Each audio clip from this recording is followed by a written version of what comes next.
तुम्हाला आम्हाला माहितीच आहे नाईटफॉल मुलांच्या आयुष्यात हा येतो. माझ्या बाबतीत असं 8वीत झालं आणि मला असं वाटलं की आपल्याला गंभीर आजार झालाय काहीतरी, बहुतेक एड्स. तेव्हा ते बलबीर पाशा वगैरे पण खूप जोरात चालायचा. आपल्याला एड्स झाला आणि मी माझ्या आईला मिठी मारून रडत होतो उपसाबोक्षी.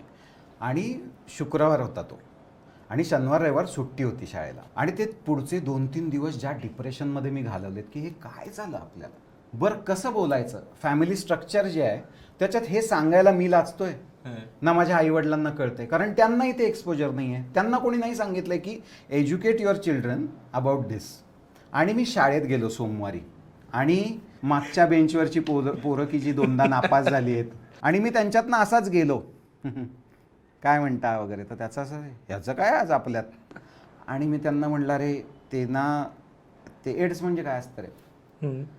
आणि मग त्यांनी ज्या माहित्या दिल्या त्या इतक्या भयानक होत्या की अजूनच काय काय वाटायला लागलं.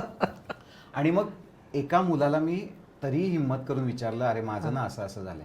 अरे काय नाही मोठा झाला तू, आता लग्न गर्लफ्रेंड पटव, आता सुरू झाला, घोडा तयार आहे.